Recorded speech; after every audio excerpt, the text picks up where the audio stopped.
네, 나경철 뉴스캐스터와 함께합니다. 어서 오세요. 안녕하십니까. 이제 첫 번째 이슈는요. 네, 지난해 6월이었죠. 광주광역시 학동 4구역 철거 현장에서 지상 5층, 지하 1층 규모 건물이 붕괴됐던 사고 아마 기억하실 겁니다. 그럼요. 예. 당시에 그 붕괴 상황이 영상으로 그대로 공개됐던 터라 그 충격이 여전히 좀 생생하게 기억이 나는데요. 이 건물이 도로 쪽으로 붕괴가 되면서 인근을 지나던 시내버스를 덮쳤고 또 이로 인해서 9명이 숨지고 8명이 크게 다치는 참사가 발생을 했습니다. 자, 이 사고와 관련해서 법원이 어제 1심 판결을 내렸습니다.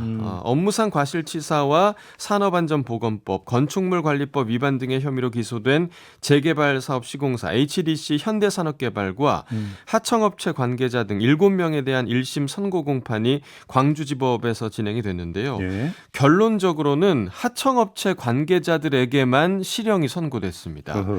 하청업체 한솔의 현장 소장 강모 씨에게는 징역 2년 6개월, 또 재하청업체 백솔의 대표 조모 씨는 징역 3년 6개월, 감리 차모 씨에게 징역 1년 6개월이 선고됐습니다.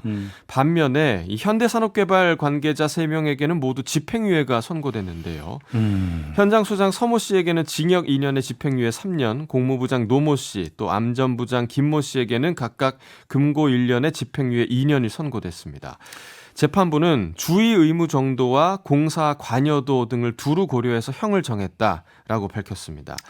자, 이번 판결에 대해서 시민단체 당연히 강력히 비판했습니다. 몸통은 내버려둔 채 깃털들만을 건드린 전형적인 봐주기 판결이었다라면서 힘없는 하청기업과 감리에게만 실형이 선고된 건 유전무죄, 무전유죄의 불합리라고 법원을 규탄했습니다.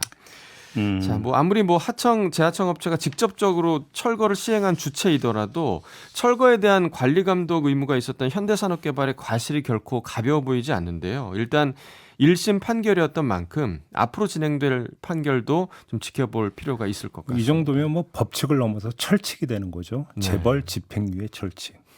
그렇습니다. 그런 거 아니겠습니까? 네. 어김이 없네. 네. 맞습니다. 어김없습니다. 자, 두 번째 이슈로 가죠. 자, 어제 전국의 고등학교에서요, 국가 수준 학업 성취도 평가가 사상 처음으로 지필 평가가 아닌 컴퓨터 기반 평가로 치러졌습니다. 네. 그런데 이 시험이 접속 문제로 혼란을 겪다가 2교시 수학 시험을 치르던 도중에 전격 중단되는 초유의 사태가 벌어졌습니다. 1교시 국어 시험 때부터 접속 문제가 있었던 것으로 파악이 됐고요. 네. 2교시에도 여러 곳에서 시스템 작동이 안 된다는 연락이 교육부와 평가원에 이어졌고 이 문제가 해결되지 않자 결국 시험 자체가 중단이 된 겁니다. 이번 시험에는 전국 212개 고등학교에서 2학년 학생 만여 명이 참여를 하고 있었는데요.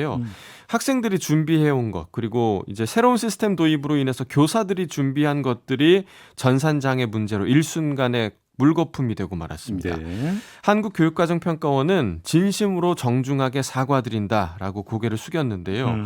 교원단체들의 비판이 이어졌습니다. 전교조는 논평에서 학교 현장에서 학업 성취도 평가를 치르기 위해 수많은 행정 업무를 소화해야 했다며 평가원의 미흡한 준비를 비판했고 교총 조성철 대변인도 학습권이 침해됐다라면서 현장의 불만이 굉장히 높은 상황이라고 밝혔습니다. 네.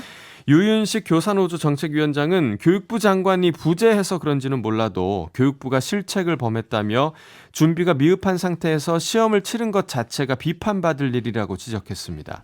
자, 일단 서버 접속 장애가 발생한 것 자체가 준비가 되지 않은 상황이라고 볼 수밖에 없겠는데요. 보통은 사실 예상치 못한 인원이 하나의 서버에 몰릴 때 접속 장애가 발생하곤 하잖아요. 그런데 그렇죠. 이거는 이미 정해져 있는 숫자의 학생이 서버에 함께 접속하는 상황이었거든요. 그렇죠. 그렇죠. 대체 왜 이런 일들이 발생을 한 건지 교육부와 평가원에서는 그 원인을 파악해야 할 것으로 보이고요.